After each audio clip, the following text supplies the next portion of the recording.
Haleluya. Mshuje bose mu izina rya Yesu Kristo. Nasalimu watakatifu wote kwa jina la Yesu. Amahoro y'Imana abane namwe. Teranira imbere y'Imana ni ingirakamaro Mbele ya Bwana na muhimu sana. kandi iby'agaciro. Pia ni ya thamani. Iyo abana bateraniye imbere ya se, kama watoto wanakusanyikia mbele ya baba yake, bazi ko ibibazo byabo birasubizwa. Wanajua kwamba shida zao zitatatulika. Niyo mpamvu natwe duteraniye imbere y'Uwiteka. Ndio maana na sisi tunakusanyika mbele ya Bwana. Uzi ko ibibazo byacu birasubizwa. Tunajua kwamba shida zetu zitatatuliwa. Nagurutswe no gusoma ibyanditswe byera. Simamishwe na kusoma maandiko matakatifu. Igitabo cya Danieli ibice 2. Igitabo cha Danieli sura 2. Hanyuma turafata umurongo 25. Tashika shairi ya 25. Tunaanza kugeza hepfo tunabereka. Utashuka chini mahali tawaonyesha. Hanyuma tunara kusoma igitabo cya Danieli ibice 2. Kisha maliza kitabu cha Danieli sura 2:25. Tunasoma igitabo cy'Imigani. Tutasoma kitabu cha Mezali. Abari Imigani ibice 29. Takuwa Mezali 29. Umurongo wa 18 n'adata Kabagema arashaka. Kabagema atapatafuta. Kandi dore mu gitabo cya Danieli turasoma mu izina rya Yesu Kristo. Jambo kitabu cha Danieli tutasoma. Nuko Ariyoki arihuta ajyana Danieli ku mwami, aramubwira ati, mbonye umugabo wo mu bantu b'abanyagano b'Abayuda. Arabwira umwami inzozi ze. Umwami ahindukirira Danieli wahimbwe Belteshaza, aramubaza ati, mbega urambwira inzozi neretswe n'icyo bisobanura? Danieli asubiza umwami ati, ibyo bihishwe umwami yasobanuzaga nta banyabwenge babasha kubimenyesha umwami cyangwa abapfumu cyangwa abakonikoni cyangwa abacumi, ariko mu ijuru hari Imana yishura ibihishwe. Kandi iyo yeretse umwami Nebukadineza ibizaba mu gihe bizaza, inzozi n'ibyo werekewe mu gisasiro n'ikibi. Nuko ibyawe nyagasani watekerezaga uryamye ibizaba mu gihe kizaza,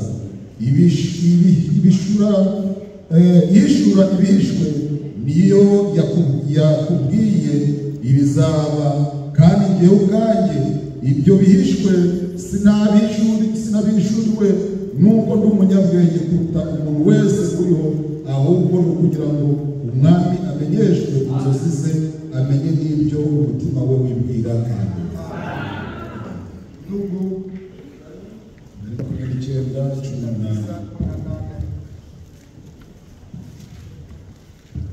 turasoma izina ry'Umwami Yesu Kristo. Aho guhishurirwa kutari, abantu bigira iby'igihe. Amen. Ariko ukomeza amategeko abahirwa. Namuka tukubone uwaduhaye isezerano. Namuka tukubone uwaduhaye isezerano. Namuka ijambo tukubone uwaduhaye isezerano. Namuka tukubone uwaduhaye isezerano.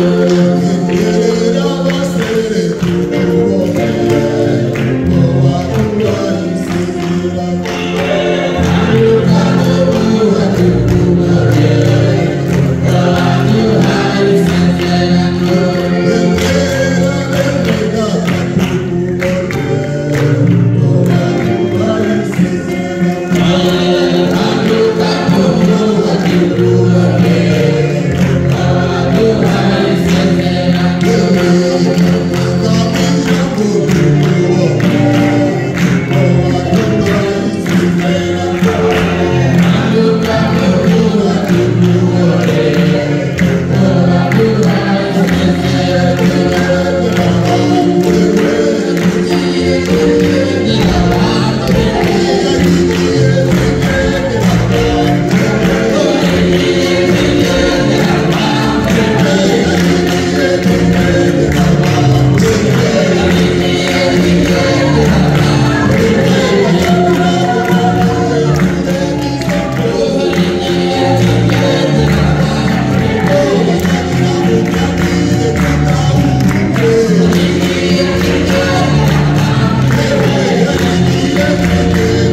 ukwiriye amashimwe natwe tukugaruye icyubahiro kugira ngo izina ryawe rishyirwe uri Imana igira neza ufite kugira neza kwinshi kugira neza bitandukanye n'iby'abantu twese bene data n'abacu bacu batugire neza uduhaye uyu munsi w'ibyishimo turavuze ngo izina ryawe rirabishimwe biteka ngo hari igihe tuzagenda batubure bagire ngo hari aho twagiye ariko burya Imana izaba yaje biteka rero aya materaniro turayahumanuye twinginze Imana ngo itugendere mu gace k'izo tugezemo Uwiteka Imana azabane natwe mu izina rya Yesu Kristo numuvugane n'umugaragu wawe numuvugana nawe natwe uzivugane natwe mu izina rya Yesu Kristo kingura ikirere nyagasani buri wese waje atahe yakubonye buri wese kuko ashoje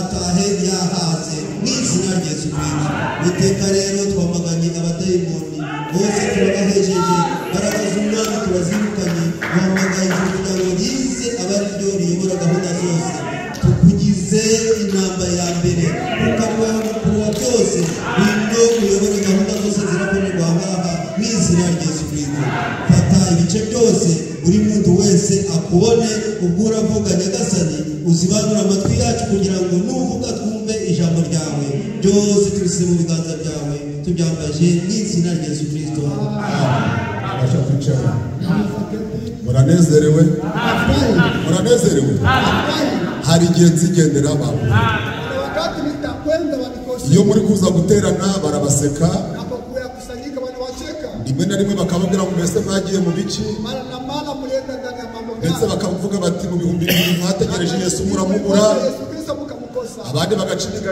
kugeza no kurira ibiti ariko nongere mbwira abasere n'abafurere bateranye Imana yacu ntibeshya Imana yacu iyo yavuze no kubisohoza izabisohoza Imana yacu ntabwo ari umuntu nka Gerard Imana yacu ntabwo ari umuntu nka Karekezi Imana yacu ntabwo ari umuntu nka Dusabe ahubwo Imana yacu ni Imana nyamana ese muranezerewe Imana ihabwa icyubahiro mu izina rya Yesu Kristo cyo twumvaga amagambo meza cyane atubwira ku gihagararo cyawe imbere y'Imana n'igihagararo cyawe imbere ya bene so twasanze kujya mu ijuru atari kubyina twasanze kujya mu ijuru atari kuririmba cyane ahubwo kujya mu ijuru ni uguhafata igihagararo mu mesaje iri kubwirizwa none kandi ukagira igihagararo imbere ya mwene so twasanze ko nuhagarara nabi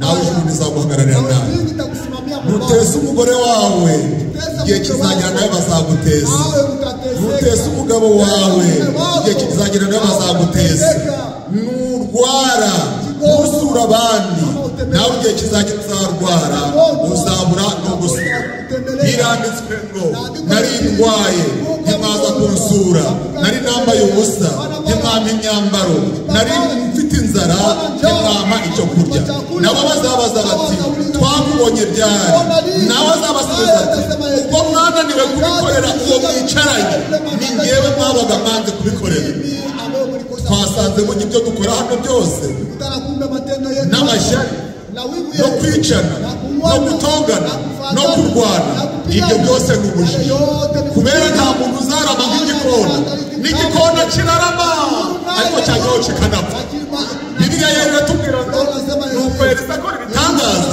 ariko igihe kigeze ararwara kandi indwara yarwaye niyo yamuhitanye bigaragara yuko mwene data ufite iherezo mushiki wanjye ufite iherezo reka kwikubita ku gatuza reka gusuzugura mushiki wawe ntusuzugura uwo muturanye kuko uzavaho nta kabuza nabifurije igihagararo cyiza imbere y'Imana igihagararo cyiza imbere ya bene so ab'Imana babisabye Imana ibibahereze mu izina rya Yesu Kristo amen amina twakiriye rero abashyitsi tunakaribisha wageni kati yetu ibiganza hejuru turebe wageni waweke mitanga juu tuone karibu umwe karibuni babiri watatu hapo batatu tatu tukunda abandi bari kujya bashyira naona wengine ariko urugo n'urugendwa Imana yakoze yadutemerera twabonye abashyitsi ndasobanuye ngo iwacu ni amahoro Mana rero iramugisha ariko nongeye gusubiramo ndaganira n'abanezerewe abantu bakambije impanga bisongera umuntu ukambije impanga ariko ni ndimo kugera kwa Mana kwa Mana ko hari ibisubizo kwa Mana ko bishyura n'amadeni kwa Mana umugore wavuye mu rugo turi kumvikana n'umugabo iyo bageze kwa Mana ko umwe kwa Mana habuze iki Bibiliya yeritse igitabo cy'Abaroma Yesu Uwiteka Imana atimanye umwana wayo azamurita kumuduhana n'ibindi byose igikomeye ni uguterana ntabwo igikomeye ni ukubambwa ya muhimu ni kukusanyika uwani kutundikwa igikomeye ni ukuririmba ntabwo igikomeye ni ukumena amaraso kiende kwa muhimu ni kuimba wani kumanga damu igikomeye ni ugufasha abakene ntabwo igikomeye ni ukwambara umubiri kikwa kimungu ni kusaidia wageni Imana yacu yambaye umubiri Mungu alivaa mwili kugira ngo ikuronke nawe ujye imbere y'Imana umwanya wose ujye uharira Imana muda wote kuna upata niba ufite n'umurwayi wiharira Imana niba ari n'ibibazo wiharira Imana kubera nubibwira abafurere ntacyo bazakumarira ariko nugera ukabibwira Imana uzataha ufite utarudia ukipata jibu ese muranezerewe muranezerewe mutari kubinyereka muranezerewe Mana bahumugisha Mungu awabariki izina rya Yesu Kristo kwa jina la Yesu Kristo. uyu munsi rero dufite amagambo meza Siku ya leo tuna maneno Cyangwa mazuri mukayakunda. ya matamu birayi twariye viazi ambavyo tulikula n'ibijumba twariye viazi ya kizungu na ingine wari wabaga hakuna muta alichuna mbuzi maze yikubite muri highway ajifike katika highway ahagarare muri highway hanyuma atangira kubwira ngo waramaye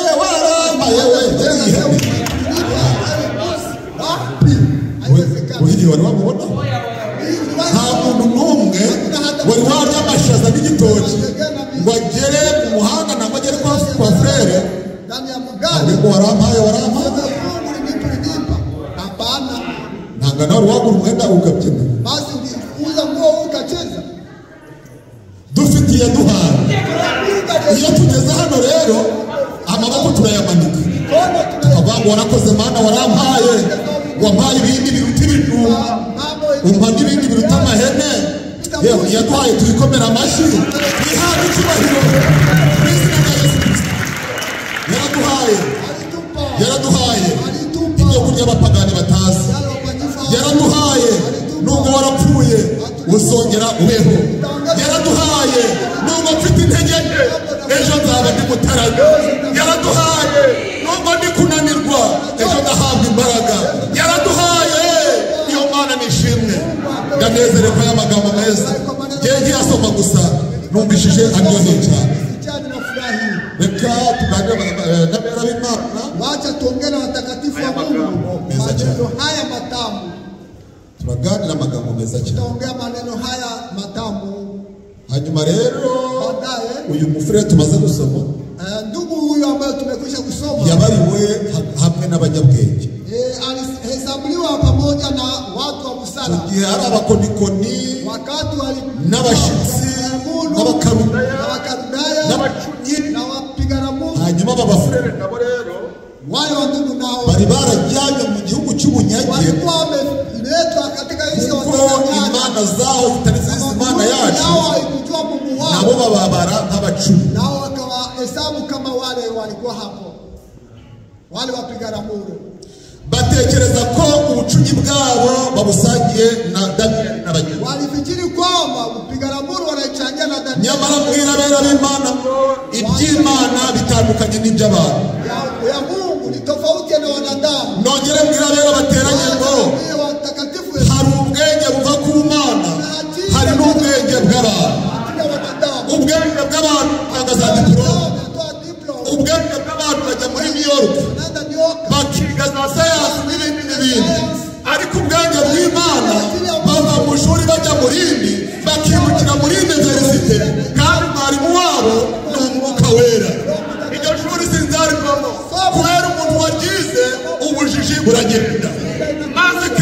ubwo bwenge ile akili yemera kugirwa inama, anakubali kunyosha yemera kwicisha bugufi, anakubali ahabwa umutima wo kwihangana.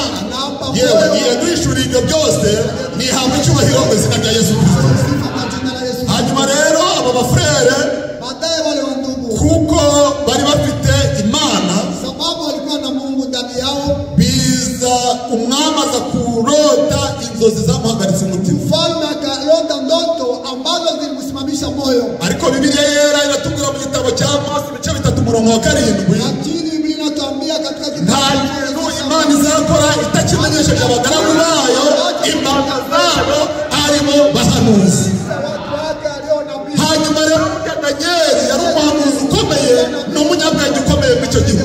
Ndagira ngo abafurere n'abasare bankurikirane, kuko muri iki gitondo muri uyu mugoroba nangwa se mu gicamunsi dufite amagambo meza y'Imana. Bene Data bakundwa, ntihagire umuntu usohoka, tukurikirane ibi byanditswe byera. Harimo umugisha, harimo imbaraga, harimo gukomera, harimo kuzamurwa. Imana ibahereze mu izina rya Yesu. Awape yote hiyo kwa jina la Yesu. Hanyuma rero umugabo witwa Danieli Baadaye mume aitwaye Danieli yashoboye kubona igishushanyo gikomeye, aliweza kuona sanamu yenye kuabudu. ariko ntaravuga ku icyo gishushanyo. Bado sijasema kwenye sanamu Kanongere hiyo. garuke ku muhanuzi, Wacha nirudilie nabii. ariko nta mushimira kubona Imana yaguhaye umuhanuzi.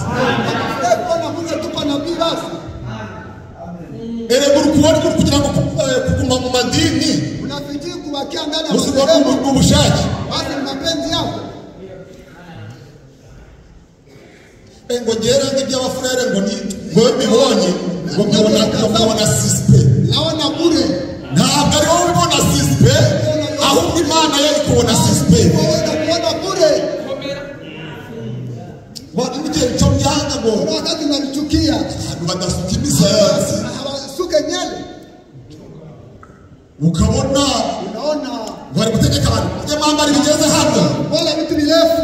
ngo ndi kugenda ndi kubikondoza hasi se, Kanyanga hapa ngo chini. nabuze ibyo gukondoza, Sasa kufagia basi. ngo ni igiturage. Nani nikirahia. Imana yabihishe abanyabwenge, Kaweza kusema abaswa n'abadafite ishuri, iyabikoze bihimbazwe. apewe sifa. Umuhanuzi rero Nabii ntabwo ari itoroshi. sio tosha. Abantu benshi bakunze kubaho ni itoroshi, Wengi wanapenda kusema ni tosha. ariko mbisubiyemo, umuhanuzi ntabwo ari itoroshi, Lakini narudia ndani nabii. ahubwo umuhanuzi ni itabaza. Bali nabii. Kubera itabaza rimurika imbere, rikamurika inyuma, rikamurika hose. Nayo itoroshi rimurika iriya, ariko hano hari umwijima. Iryo tabaza rero iyo umuhanuzi arifashe ahishura ibihishwe. Anafungula ila Bibiliya rero yatubwiye kandi abanyamahanga yadusomeye ati kana jamaa tusomea ahantu hose hatariho guhishurirwa mahali pote hakuna ikintu kizaharanga ni ubwigenge. utawala. Ese amagambo ni amena? Abantu ntibatagira guhishurirwa ubwigenge. We Utawala ntabwo kujya kunywa inzoga ari wari umusirimu, kwenda kunywa pombe sio usiku. ahubwo ni ubwigenge. Bali utawala. Ntabwo kujya mu nzu z'abamara ari umusirimu, Nyumba ahubwo ni makahaba. ubwigenge. Ahubwo reka mubwire ngo aho Imana iri, aho agakiza kari, aho imesaje iri, aho guhishurirwa kuri, abantu barihana, abantu barihangana, abantu barakundana, abantu bakunda imesaje, abantu bareba hakurya kubera bafite guhishurirwa. Unapata ufunuo. Ntuzagera mu rugo rw'abantu b'ibyigenge Kama mnafika mu nyumba watu wanaojitawala. ukahasanga ibisuko, Unakutana kusuka. ugasanga amatabi, Kana tumbako. ugasanga ibibafure nka bino bari guceza za ndirimbo z'abapagani, Cheza nyimbo za ukabona inzu yose yuzuye urumogi. naona nyumba yote inajaa. Uzavuga ngo ndamushimiye Senyeri we, kubera aho guhishurirwa kutari haboneka ubwigenge. Tunakutana kujitawala. Amen. Amina. Namwe muri kubyumva bariya bari Nani kubyumva. kusikia ile? Imana ibafashe. Mungu awasaidie. Ndabaganiriza amagambo meza Nitaongelesha maneno ari mazuri kuvuga ngo anayosema eti guhishurirwa kufunuliwa kuva ku Mana. inatoka kwa Mungu. Ntabwo guhishurirwa kuva ku bantu, Kufunuliwa haitoki kwa mwanadamu. ahubwo guhishurirwa kuva ku Mana. Yatoka kwa Mungu. Imana iraza ikabiguha Mungu anakuja kandi guhera ubwenge, anakupa kwa neema. ugafata igitabo ikareba. Nashika kitabu Ihimka turebe acha tuone Kabagema. Ejo huyu Kabimutumyeho umukozi. anakutumia Wemeye ubatizo mu izina rya Yesu Kristo. ubatizo kwa jina la Kwanditse dore na hano. hapo. Amen. Amina. Wemeye ko abagore badakoma kwigisha. Nakubali kama wanawake waweza kubyanditse hano. Amen. Abimana atoranije ijambo ryose risa ari amina. Ariko abimana itatoranije barwanya iby'Imana bakarwanya ibyanditswe. Abo rero ntabwo bafite guhishura. Namwe abateraniye hano Imana yarambuye igitabo cyayo ibona ko amazina yanyu yanditswe ibona kubahishura. Guhishurirwa kuva ku Mana.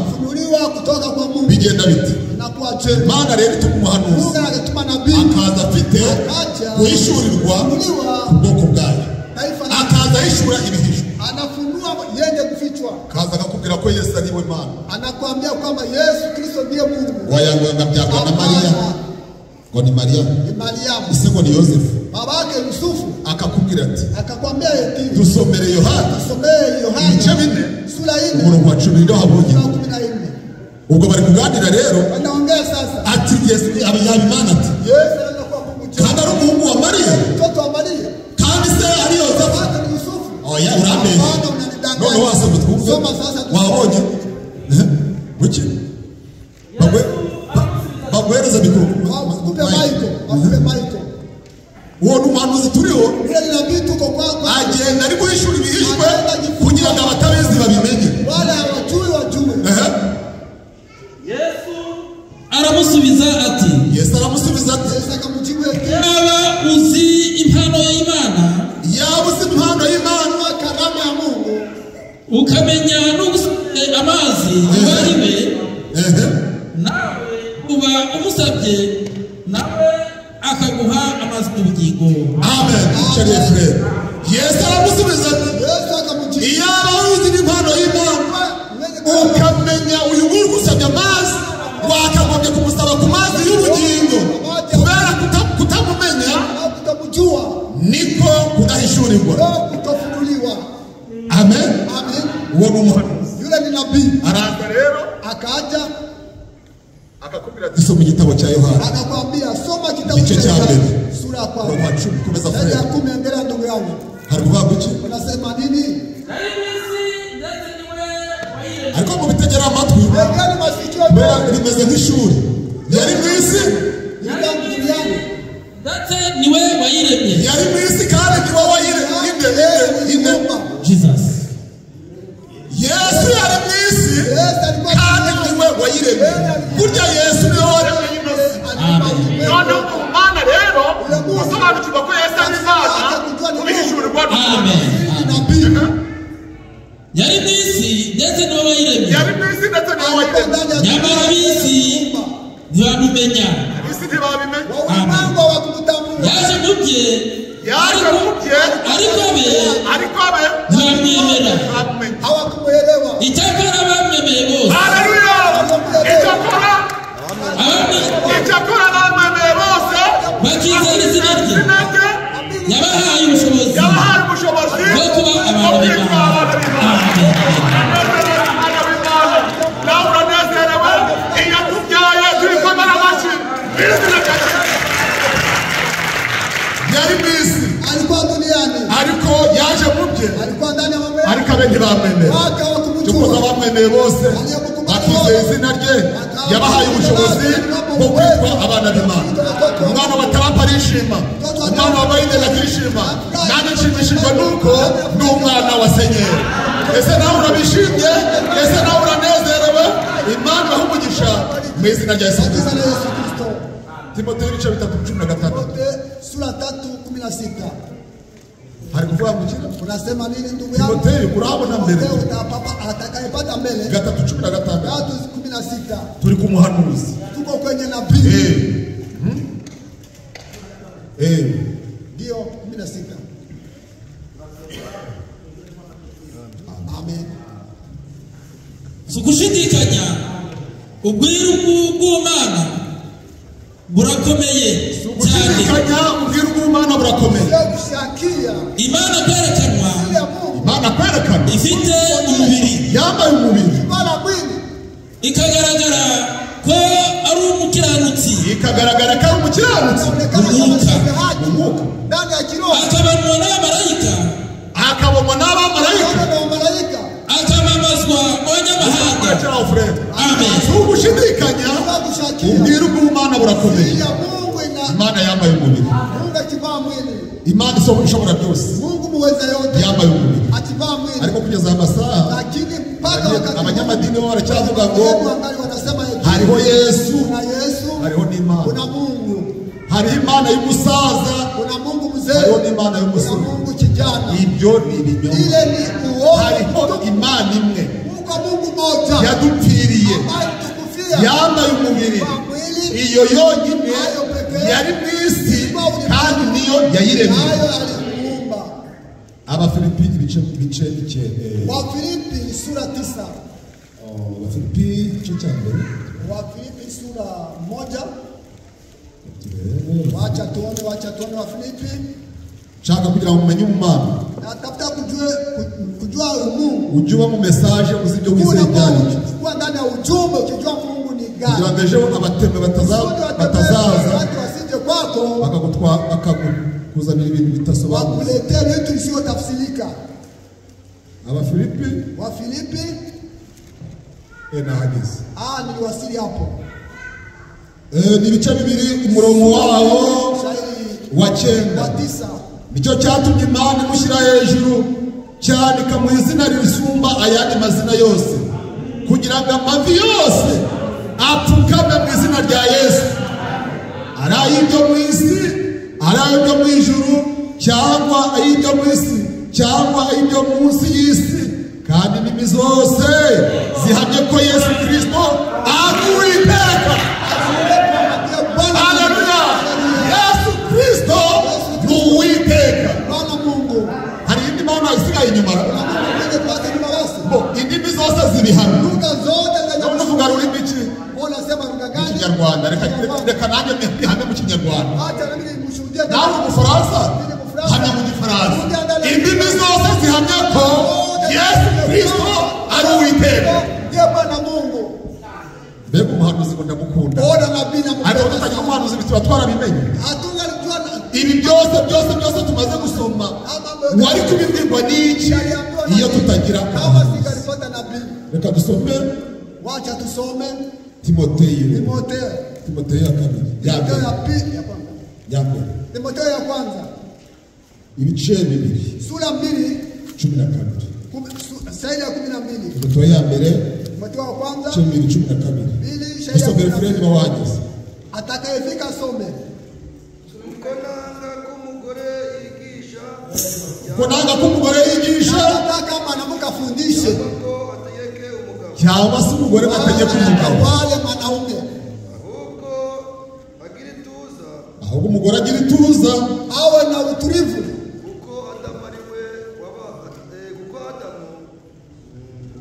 Nushaka kurekera afanye. Uko nanga ko umugore yigisha cyangwa se ategeka umugore. Ahubwo umugore wese agire ituza. Wari kubwirwa n'icyo utagira umuhanuzi. Ahari ba bishop b'abagore ni bahari. Ceceka bebe ndamwereza nitakupa agakati tugera imbere. Ndakugurira pizza. Nitakuzia pizza. Ananiambia kwa kibana na hivi kuhoza mwana. Anamaanisha mtoto. Bintu na kweli ndio bintu biri muri Biblia. Iko ndani ya maandiko. Hapana.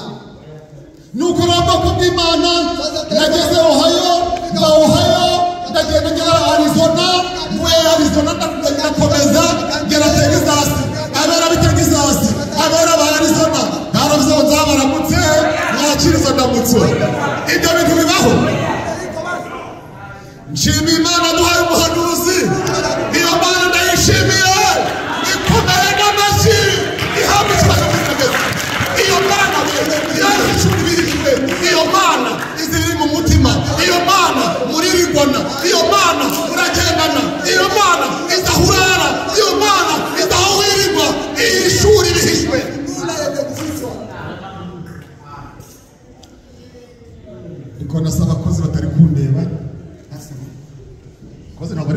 watumishi hawanione. Kawafashe cha waragi. Kamata Tamangwe. kikombe cha pombe. Kunywa. Ariko message mna. Afre twara afre maji. Afre nabwo ni ba pirate. Inzoka zalizidisha shaka.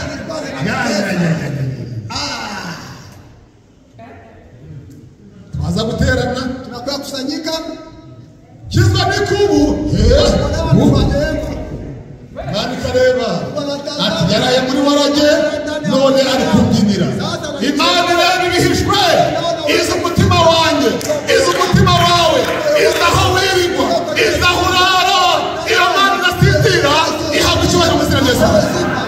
Iyo rero niyo yaturangiye umubatizo. Abana byakozwe n'intumwa. Mateo 9 ibyakozwe n'intumwa. Ibice bibiri muri Bibiliya yose ntabwo n'umuntu wigeze abatizwa mu izina rya Data wa twese n'Umwana n'Umwuka Wera. Data wa mushyitsi we baye bikubikije utahe utabatizwa. Utabatizwa. Yesu abagabo bose ninjije. Yesu abagore bose ninjije. Iyo Mana duhaye umuhanuzi nihabwa icyubahiro mu izina rya Yesu. Iyo Mana rero yishurishwe niyo yahishuriye Danieli. Yagiye kubona abona za nzozi twabasomeye. Aragenda abwira abagenzi bati nimuze dusenge ndikubona byadukomeranye. Hanyuma uriya mugaba w'ingabo cyangwa se umusirikare mukuru bari bamuhaye itegeko ryo gutsemba abanyabwenge bose bakavaho. Ariko Danieli akimera kumenya ko Imana yishuri ibihishwe, akimera kumenya ko Imana izi amabanga yo mu mutima, aravuga ati reka ngende nyipfukamire. Danieli muri arapfukamira. Danieli arasenga ati yewe Mana we nakuzura Imana na cya gihe warancubije, na cya gihe warancubije, na cya gihe none bagiye kuturimbura, none bagiye kutumara. Tabara, tabara Mana we. Yagiye kubona abona byose biraje. Iyo Mana yishuri ibihishwe nihabwa icyubahiro mu izina rya Yesu. Iyo Mana rero iza kwereka Danieli ibyaga n'ibihishwe. Mambo yalikuwa yanafichwa. Hanyuma ababwira umwami ati baadaye akamwambia mfalme, umva ibiguhagaritse umutima n'ibyiyumvo byo kujyana kure. Ahubwo nagiye kubona mbona igishushanyo kiguhagaze sanamu nayo simama mbele yako. Kweli abakonikoni bari gutitira, abacuzi bari gutitira. Reka nongera nkubwire, ugire ubwoba, utere gutinya, dufite Imana. Niba unarwaye ujya wizera ngo dufite Imana. Nugira n'ibibazo ujya wemera ngo dufite Imana. Nuhura n'intege nke ujya wemera ngo hari Imana ihindura. Yagiye bikugora ukagwana bikakunanira, hari Imana ishobora byose. Imana ya Danieli niyo Mana y'abafere. Imana ya Danieli niyo Mana y'abasere. Imana ya Danieli niyo Mana y'abakozi. Imana ya Danieli ni Imana ngendahayo. Imana ya Danieli ni Imana Frank. Imana ya Danieli ni Imana Branham.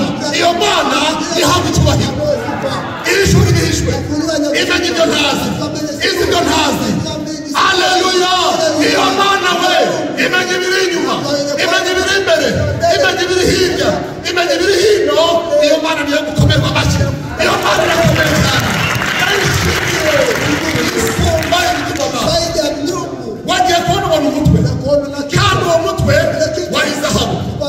Maze ujya kwitegereza ubona igituza n'amaboko byo byari ifeza, naho ino nda n'ibibero byose byari imiringa, ariko amaguru byari ibyuma bivanze, ibice by'ibyuma n'ibice by'ibumba. Yewe Danieli we, yewe Danieli we, Imana yawe niyubahwe, nipfukamirwe, nivugirizwe impundu, yagushima kuba iyo Mana ishuri ibihishwe. Haleluya! Umwami yikubita hasi, abantu baba barokotse. Inkota yari Burayi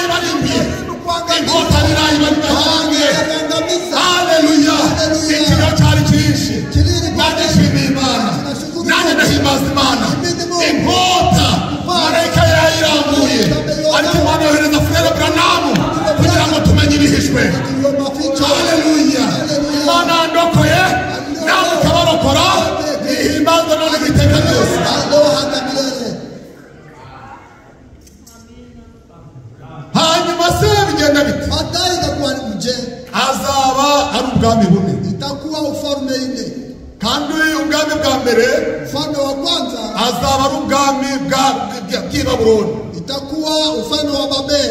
Ubwami bwa kabiri Ufalme wa pili buzaba ubwami bw'Abamedi n'Abaperesi. itakuwa ufalme wa Medi na Waperesi. Kandi ubwami bwa gatatu Ufalme wa tatu buzaba ubwami bw'Abagiriki. itakuwa ufalme wa Ariko ubwami bwa kane ufalme bwo wa ine wao azaba ari inyamaswa itakuwa nyama itagira ishusho. haina umbo. Azaba ari inyamaswa ivuyanga ibintu. Itakuwa nyama ya kufunyanga vitu. Azaba ari inyamaswa ifite uburakari. Nyama ya kuwa na kasirani. Iyo nyamaswa niyo yabayeho mu gihe cya Yesu avuze. Wakati Yesu alizaliwa. Uko ubutegetsi bw'Ivatikani bwari buriho, ubutegetsi bw'i Roma bwari buriho, no kuza kwa Yesu barasanga hiyo ngoma y'i Roma. Ile utawala. Iyo nyamaswa bihwanye n'ibiri mu gice cya kabiri Sura 7 y'igitabo cya Daniyeli. kitabu cha Danieli. Daniyeli yongeye kubona izo nyamaswa, Ona ile mnyama ajya kuzibona, alipoziona abona inyamaswa ya mbere, Ona mnyama abona wa inyamaswa y'intare. mnyama wa simba. Aritegereza Alipotazama iyi nyamaswa kiteye ubwoba, mnyama inaleta oga. mbega inyamaswa. Ona mnyama. Arongera abona, ese kubikurikirana, Basi kunafuata. abona indi nyamaswa ya kabiri Ona mnyama wa pili yitwa idubu.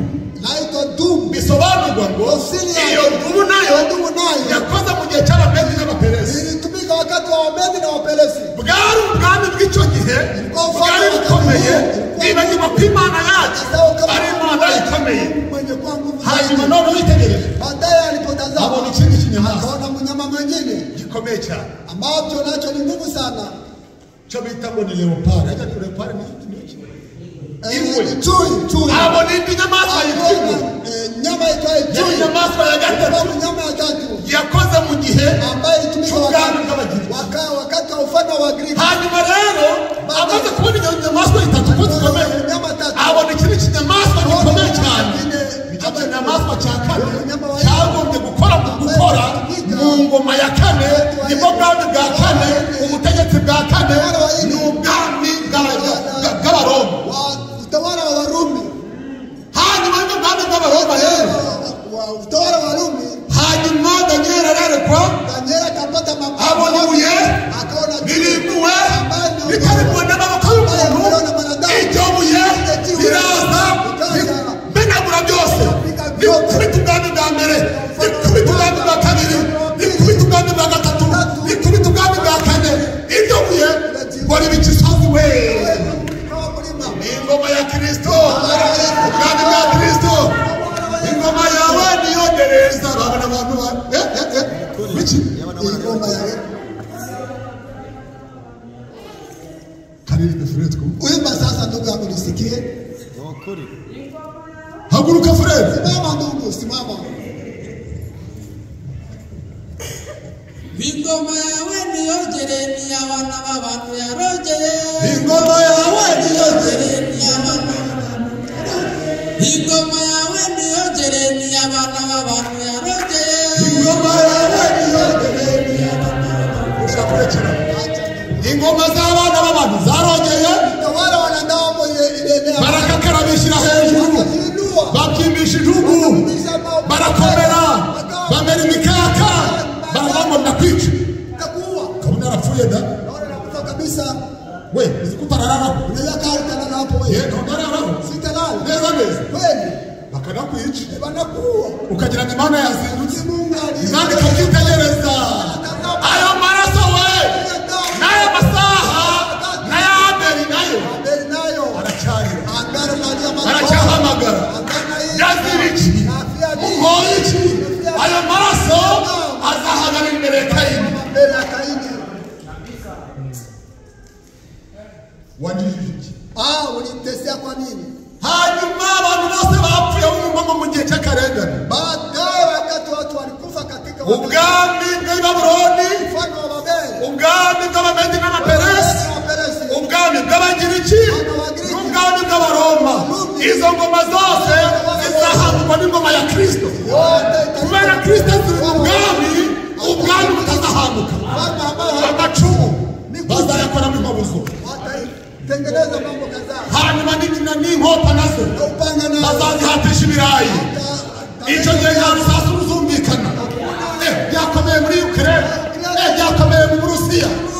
tubarindire we hari ingoma y'amahoro tubarindire Yesu niyima bose bazahigama amasaza bageze nta rusasu nta munda nta nkota nta cumu ingoma ya Yesu izaba yogeye tuzabana nawe tuzategeka hamwe nawe imyaka igihumbi tunezerewe urabikunze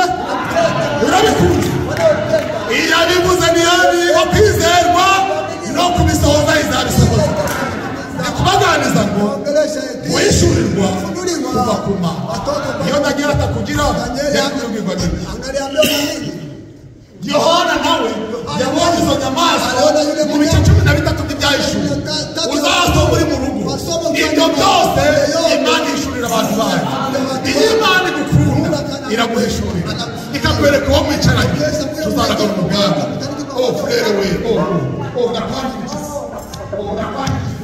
tuzaraga mu mugambi iyo umenya ko yari buzaguhamba ejo wamaze gupfa ntiwamugije utamushuhuje niba zarandura azafata ikumbi yawe akayiterura akayivana mu muhanda hanyura mwangira iki hajya murakerera kubera iki yabwira bera cyitwa no kudahishurira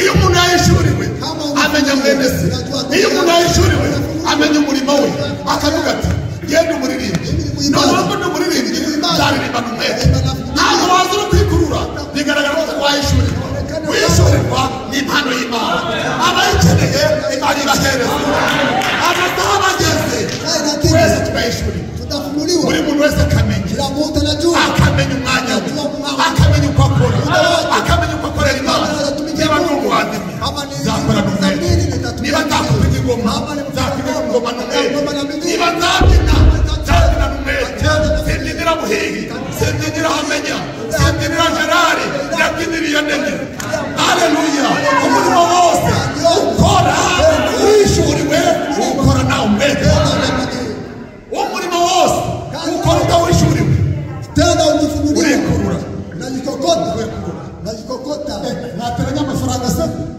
tugafasha umuntu pesa ngiye kubatafasha mbona ndiye hakunisaidia ndateranya iki ndakusanya pesa nini umurimo wose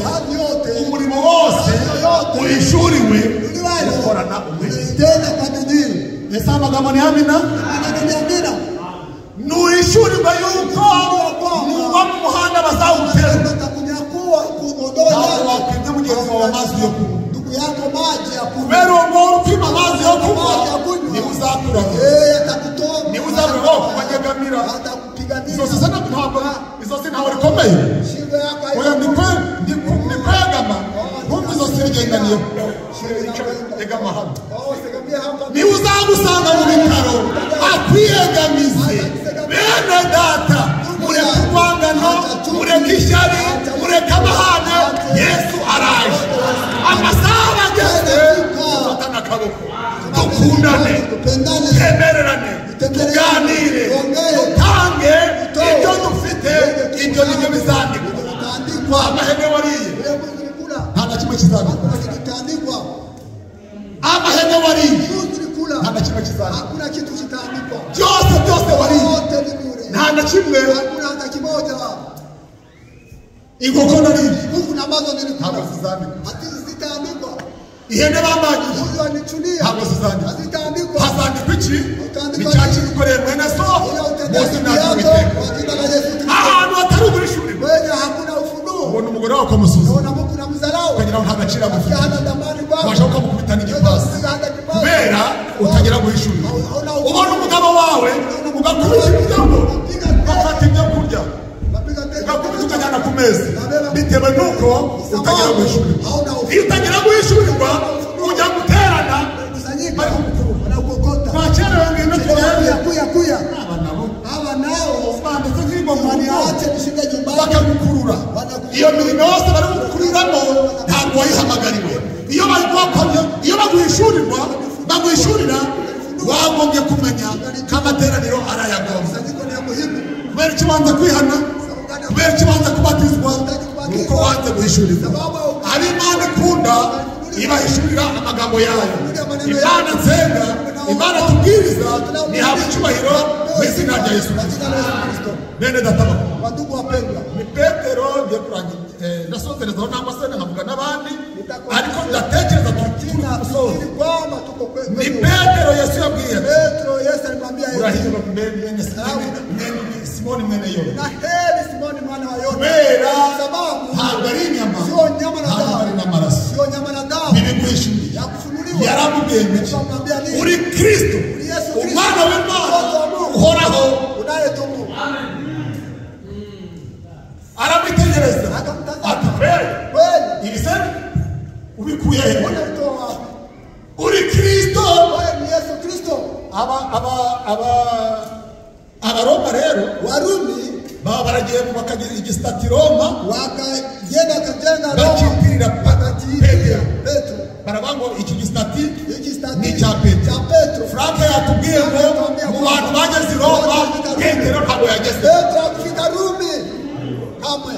Pawulo niwe wagiye i Roma Paulo no mu nzandiko ze muzazisoma ariko muturize Priskila na Akwila muturize ba runaka mubashuje bose bari abasirikare bari i Roma ariko Petero ntabwo amusuhuza kubera Petero atageze i Roma Petro akifika Rumi ariko bubatse icyo kintu i Roma kugira ngo bayobye abantu baravuga ngo noneho rero reka twubake kuri Petero. wacha tujenge. Soma ibyanditswe neza Bibiliya iti urugo rutare Kwenye ule muri urwo rutare ntabwo ari kuri Petero ahubwo ni urutare bisobanurwa ngo siri kuko yake. kwishuri Funuliwa.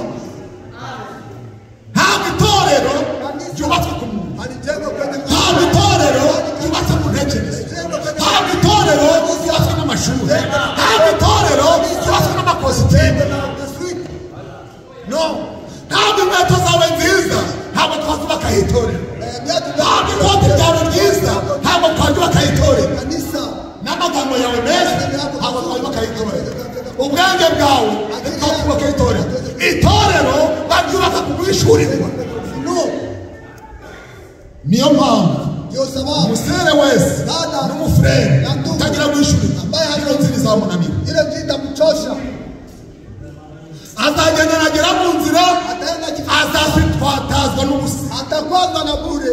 inteja zizamukubita hasi Ajali tampiga chini. inkweto bazazimuvana bamukuramo umukanda bamwambure byose asigara n'umusivili kubera atagira guhishura ariko ntahishurirwa haba mu bukene haba mu nzara haba mu burwayi haba mu kugeragezwa azakomeza urugendo kubera ntabwo yubatse ku muntu. Ajenga kwa mwanadamu. mvuye rero mvuyemo mwagwa Kama nikitoka mnaweza kwa. mvuye ndiyamuyemo Nikitoka ako mundeba gute unaniona tena. yemuye mukoro ryanjye Ndani ya kanisa. ntabwo ryaba furere Kwangu. serewe nubwo wabwo ntawe ujyanye iyo dutangije niyo kwizerwa iyo duhamagaye irahari ndabwira bera ngo tubatswe ku buhishurirwa ntabwo tubatswe kuri kabagera Jengo kwenye ntabwo tubatswe kuri venusi ntabwo tubatswe kuri sere runaka twebwe urufatiro rwacu tubatswe kuri bibiliya nongera mbwira bera ngo guhishurirwa ni impano Imana itanga. karama Mungu anayotoa.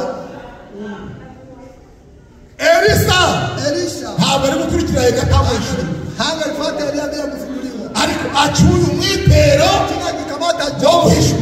ndio kufunuliwa. Inkuga ziracuye zirasobanuye ngo nuko yahishuriwe Baba alifunuliwa. yasigara i Beteli agasigara i Yeriko agasigara kuri Yorodani yari gucura wa mwitero Pata na Job. iyo asigara hahandi agasigara hahandi agasigara hahandi yari kugira icyo acura acana umwitero usobanurwa ngo ni umwitero w'ishurirwa. Kufunuliwa. amagambo muri kuyumva Basi maneno haya mnasikia? uraho inyuma tuvuga ngo sawa Ule wa nyuma anasema kweli ese kweli. nabi inyuma bari Kumbe na wa nyuma wanasikia. ntabwo itorero ryubakwa ku makosa Jengo kwenye maswiti. ntabwo itorero baryubaka ku mashuri Jengo kwenye masomo. ntabwo itorero baryubaka ku ndirimbo Jengo kwenye iyo nteze amaboko tuyasambure yose musanga yagiye mu urimo dayimoni ndani matemo. iyo mbwirije abantu bajya mu mwuka we urimo satani itorero ry'Imana ntabwo baryubaka ku makosa itorero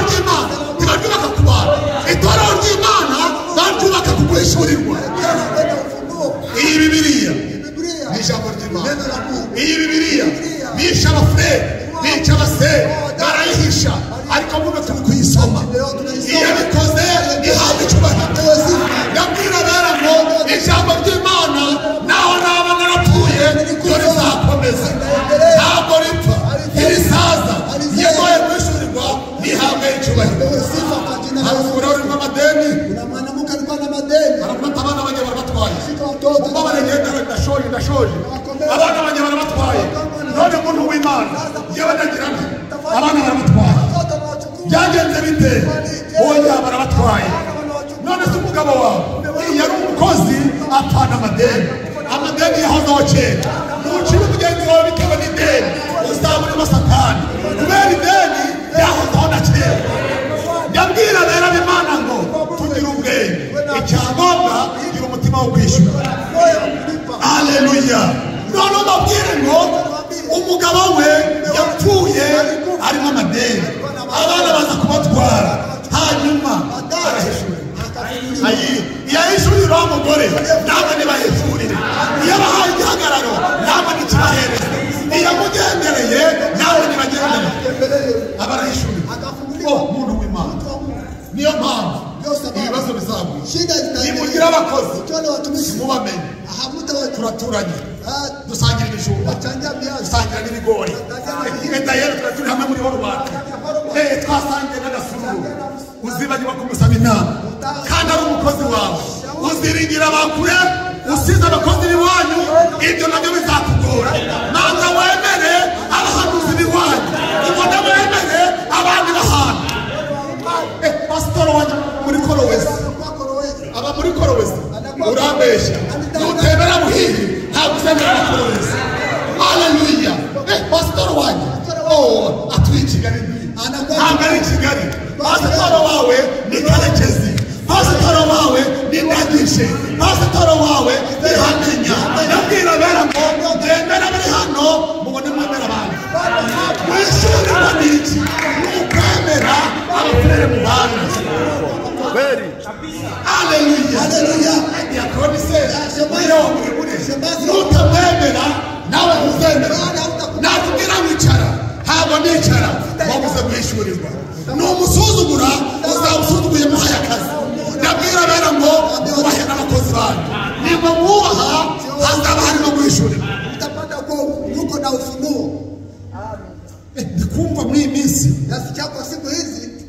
Ndikumva muri iyi minsi. Nasikia kwa hizi siku hizi. Najya gusaba inama muri Arizona. Mashauri kule Arizona. Usize abafurere wanyu. Naacha wadumu kwenu. Ko abafurere Arizona ba. Lakini Arizona Arizona na waba hano bafite uburozi. Waba wana ulozi basi. Ko baguhaye umuti ugakira. Bibiri iti mbese uri kumagurisha ubwoko bwanjye iramonde Galiyani nta muti uhari.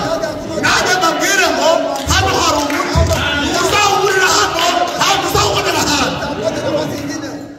Wa mufurere we wananiranye imibereho yawe ko yananiranye ari kutubwira ngo uri kurarana mu mahoteli.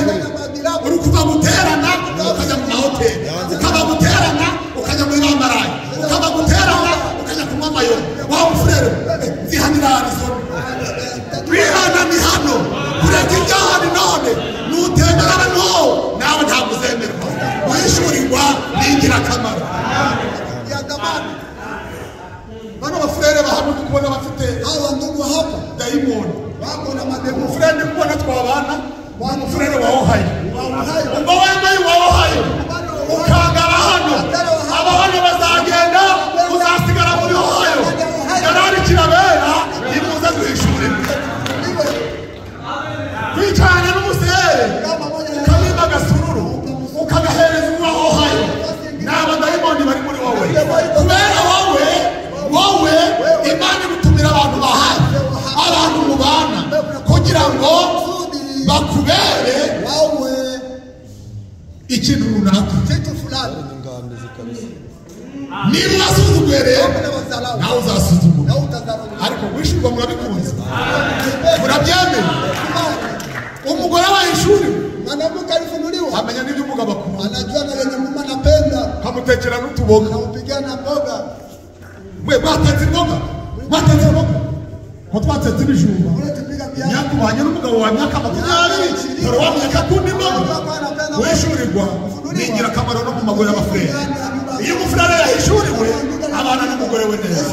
Iyo umusere yahishuriwe abana n'umugabo we neza. Iyo umufurere yahishuriwe ndabwira bera iyahishuriye abandi natwe ntiduhishurire. Imana rero muri Elisa, Mungu ndani ya Elisha ibiramubwira ikamwambia eti tira ibibindi tafuta mitungi amadeni tira gusa ndakwereka nawe ndi kubona arikoreye yewe bako yikoreye kino gituki harambye kurangurira amavuta aya magambo muri kuyumva aho wikoreye kino gituki harambye kurangurira amavuta ni muri Orumantise nihere oya hari umugabo uri mu mwuka w'Imana kandi yambwiye ngo tira ibibindi aratira hanyuma umugaragu w'Imana aragwa tubara umwanya umukozi wawe yaragukoreye none umusera afite agahinda mujya mwizera Imana nugira n'ibibazo reka guhangayikisha umutima dufite Imana irangiza ibibazo dufite Imana ikemura ibibazo umubare wa Nyagasani none afite ideni ndakwinginze arapfundura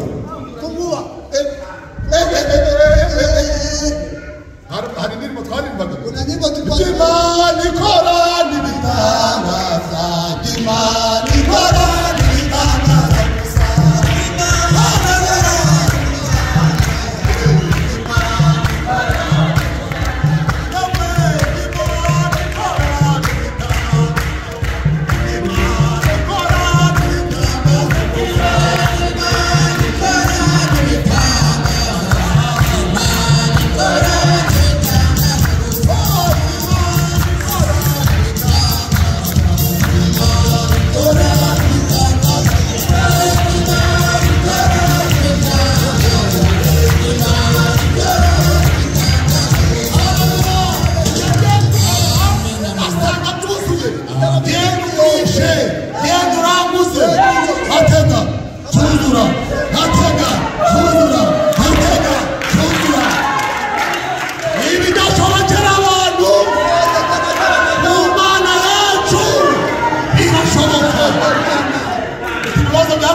ufite ibibazo byakunaniye reka kubihereza abantu. Imana yacu ikemura ibibazo. Uwo mugore yabeshejwe n'iki yahishuriwe Imana mu bakozi hamenya turirirwanaga hanze tugeze no gukina n'akabunze ku mashuri kwenye masomo yaramushimaga wanamushika. Nutamenya Imana mu bafurere ntuzayirindire mu nyamaswa. Imana ntizaza mu nyamaswa, Imana izaza mu wo mwicaranye kandi wa wundi wa bugufi wa bufurere uciye hari ubutumwa Fred Branham yabwirije uruvuga ngo un homme le plus méchant, umugabo muri bonzi un homme le plus méchant que je connais, umugabo mubi cyane wonzi. Imana bari no mugabo mwiteranire, Imana bari no musere mwiteranire. Un homme le plus méchant que je connais, c'est Simon qui a invité Jésus. Ni Simon wararite Yesu aza kumukoza isoni. Bega umugabo mubi baraje barakarabye bose umusitari abarevera bafite amakaruvati hamufata amapura by'inyama bingana gutya baterura ibindi baterura. Yesu nawe yicaye baheza Yesu yabwira bera bateranye aho baheza Yesu hamagarira ubuzima mu mubiri baheza Yesu ubuzima bwawe buzaba bwarangiye. Yesu najya uruhande ntabwo uzazuka. Bafashe inyama, bafashe amapura, bafashe amakoko. Yesu yumiwe, yumiwe. Simoni, wewe urinde, yewe ncumuje abera ni bishope mpagarikiye none kivu tamuka wewe mama mpagarikira abana bose baprotect abagore bagira n'isoni. Wanawake hawahayalike kweli. Simamia mbaro kingi. Harariambia kwa Imana yaroni ni mama Revera. Mimi ni mama yake na Revera. Mama Revera wabikuye. Kuko nanga kumugore yigisha cyangwa amategeko umugabo ahubwo abagore bagira ituze. Bigana ituze. Bose baratambuka. Yesu aho yarari. Simona kamusitara. Bekasuta natsitara hose. Ni bwana kwa bwana. Bajya Yesu abareba. Walikuwa Yesu kwa Bakaraba Yesu abareba. Bisiga amavuta Yesu abareba. Imyanya myiza Yesu abareba. Enomele primesha. sehemu nzuri walikuwa na Enomele primesha ukaba mubi. Baya. Witwa Simoni. Wararite Yesu wakuposisoni. Hayalishi. Benedad. Wandugu. Ijuru. Mbingu. Ntabwo inzira ijya mu ijuru. Ntabwo izamutse. Inzira ijya mu ijuru iramanutse. Suka. Ntabwo inzira ijya mu ijuru izamutse. Ahubwo iramanutse. Abazajyayo ni abicishije bugufi. Naho icyubahiro cyawe, amafaranga yawe, ubwibone bwawe buzakwimana nta kabuza. Ndahamagarira Imana muze guhishura. Njoni tufunguliwe. Yesu bamukubise ibirato. Yesu akampiga viatu. Hanyuma aho yari yicaye Ndiye mahala alikuwa anakaa. maze ndegeje amasaha. Labda mmevukisha sana. Aho yari yicaye Kwenye alikuwa anakaa. hanyuma Baadaye akapatoka. ati Kamwambia eti Simoni abandi bakarabye wengine walinawa, ntibakarabye. wewe hukuninawisha. Simoni mukurinde mwangu bitari inkweto Unapiga viatu. wandaritse kubera iki? Ulialika kwa ajili ya nini? Uko niko Yesu Vile ndivyo Yesu. abantu benshi Watu wewe bakiri mesaje waliopokea ariko kugira ngo baheshe icyubahiro bari kubikoza isoni. wanaihayarisha. Yesu ari gutukirwa muri wowe. Yesu anatukufuriwa. Yesu agaburiwe muri wowe. Yesu anagaidiwa ndani yako. Yesu agaburiwe muri wowe. Anagaidiwa ndani yako. n'aya masaha agahinda mfite muri wowe aragawe. Muri wowe ntiyubahwa. Muri wowe baramukwena. Muri wowe baramuseka. Hari mesaje wayijemo gukora iki? Ukoza Yesu isoni. Umugabo mubi ni uwitwa Simoni. Haya aikae Simoni.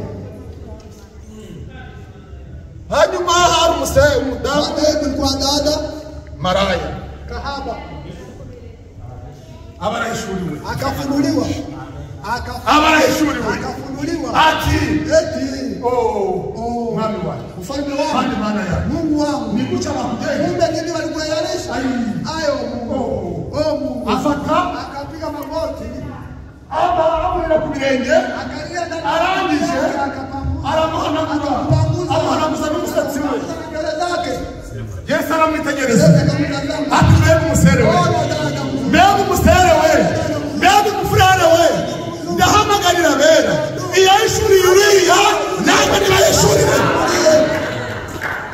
Abaramubwira ati uhereye none ubusinzi bwawe kwaheri, ubumaraya bwawe kwaheri, uhereye none ubaye umwana wa Aburahamu. Haleluya, haleluya. Nawe aratangira arabonetse ubuntu iyo bwabuntu ewe buzanye ubuntu iyo bwabuntu.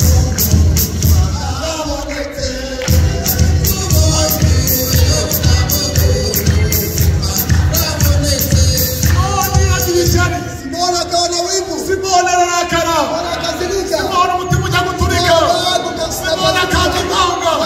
Simoni biramuyobera. Yesu aramubwira ati urarakarira iki? Unasirika kwa ajili Hajya yako. mfure nibimeze bite? Iko je?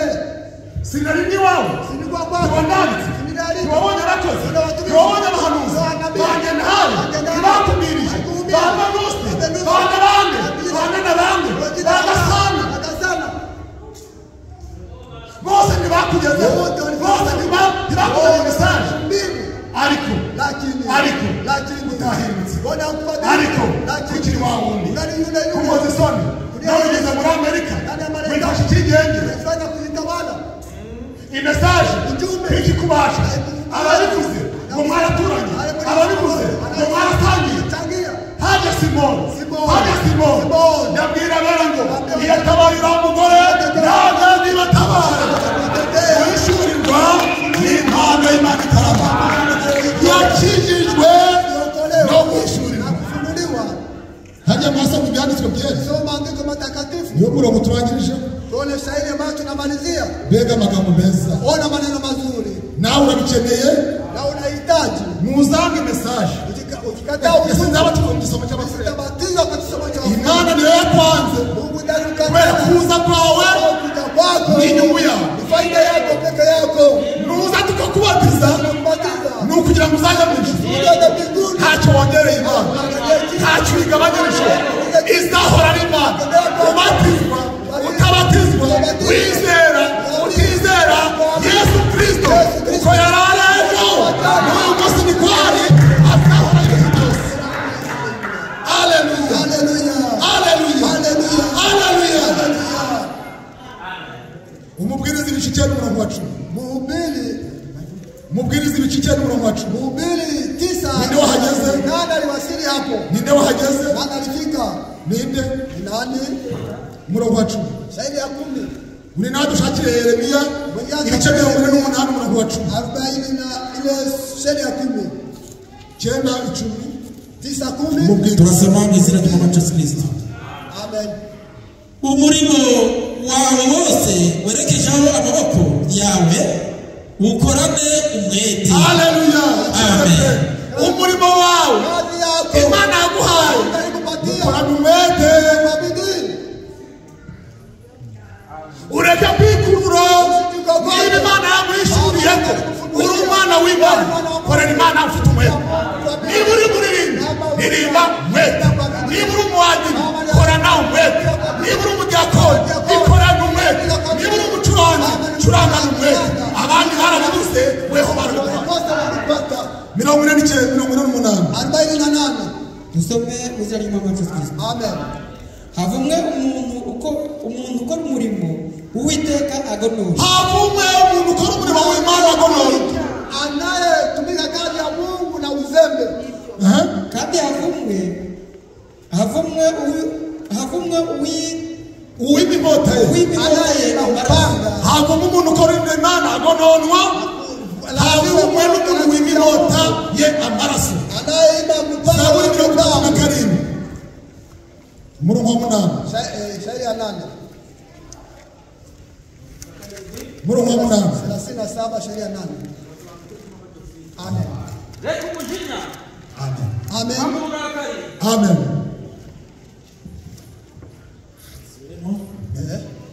Reka umujinya reka umujinya va mu burakari reka uburakari muhagarike umutima muhagarike imitima kuko icyo kizana gukora icyaha gusa. amen Amen. amen Abarewi 19 Walewi 19 shahidi ya 17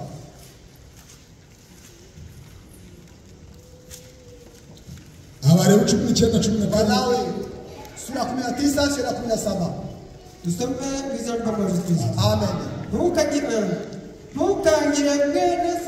ntukangire mwene wanyu mu mutima wawe, kangire mwene wanyu mu mutima wawe ndani ya moyo ntukabure guhana ntukabure guhana usikose kukemea kugira ngo utizanira icyaha kubwe. kugira ngo utizanire icyaha usijiletee dhambi kwa ajili yake umuntu wese ufite guhishurira mtu anayekufungua na iwagiye ufunuo yakwangira mwene se mu mutima asichuke ndugu yake ndani ya moyo umuntu wese ufite guhishurira mtu anayekuwa na ufunuo ntiyagira umujinya n'uburakari n'ishyari n'amahane n'ibindi byose na bisa mambo mengine kadhaa ahubwo umuntu ufite guhishurirwa anayekuwa na ufunuo yarakijijwe aliokolewa yakutuka kare alizaliwa mara ya pili kubera azi yuko sawa najua kwamba Yesu araje Yesu yu karibu kuja kwaza kifo inaweza kuja wala Yesu anaweza kuja kandi reka mbabwire acha niwaambie byavuzwe kera nilisema tangu awali ariko birasohoye sasa leo inatekeleza ubuhanuzi bwose unabii wote bwararangiye mwisho turi ku iherezo kwenye mwisho ry'iherezo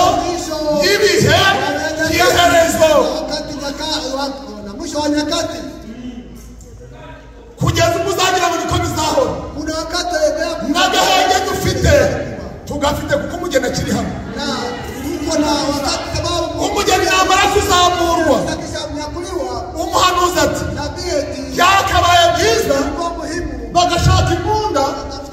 inaha bakamarira nk'amasasu aho kugira ngo uzahure n'ibihe by'ibyaha ni wakati wa gazabu kubera nitumara gushyirwa ibirenge hano ibyago birakubita imeze abantu bazabura iyo bahungira inyanja nazo zizavuga ziti hasi ntabwo bikeneye abantu hatuna haja ya wanadamu n'abazarendo bazahagarara n'abaniba n'abamongoli bazahagarara Mongoli watakimbia abo bose nta kazi hazaba hasigaye akazi ka marayika azarambura inkota ndakugira inama ubishuriwe waza tukakubatiza ubishuriwe wakwihana none nibangahe babyemeye nibangahe babyemeye yewe ukeneye kubatizwa ndaguhamagara mu izina ry'umwami banguka izuba ritarijima umucyo utarijima imana itari yahindura intebe ngive ku ntebe y'imbabazi yicare ku ntebe y'urubanza ndakugira inama ngwino ariko abera b'imana twaganiraga ngo wishyurirwa ese murabikunze ese murabisaba ese muraheneye imana wishyurirwa mwene so kufunuliwa ndugu yako wishyurirwa mushiki wawe dada yako reka guha agaciro vitu vya dhamani ariko wakwishyiramo kwanga umuntu we Yesu yapfuye ndani kukataa mtu Mungu alipenda umuntu rero nakwanga Mungu akikuchukia azapfa mbere yawe atakufa mbele yako nongere mbabwire acha niwaambie tutinye imana tubaha imana imana si umuntu ahubwo imana ni imana abakeneye guhishurirwa babishaka imana ibahereze mu izina rya Yesu Kristo hari akarimbo keza kuna nyimbo nzuri kuhamenya ajyaga turimbisha amejaribu anatuimbisha ukunda twayiramya wende niyo mana ikunda twari amenya wakwihangana fre ikunda abayisirayeli ikunda twayiramya maze ukaririmba kale kanyimbo ukakaturimbisha maze none sasa niba urabona n'akandi ukagashyira kuna kengine kugira niyo mana yaduhishuriye ikaduhishurira mesaje ya ujumbe ikaduha umuhanuzi iyo mana we ile Mungu ihabwe icyubahiro apewe sifa iyo mana twakongera tukayikomera amashyi ikaduha umuhanuzi yewe nkeneye guhishurirwa kuva ku mana abumvisha amagambo tubasezeyeho tuvuze ngo shalom shalom mwene data urabyiyumvamo yabahamya yabahanuze n'undi wari wese naza dushyiraho indirimbo tubyinira imana yaduhishuriye amahoro amahoro n'ababatizwa nabo turahamagaye birirwe munsi y'akaboko k'uwiteka chini ya mkono wa Bwana amahoro y'imana abane namwe Yesu araje Yesu yu karibu Baraka. Baraka. Yesu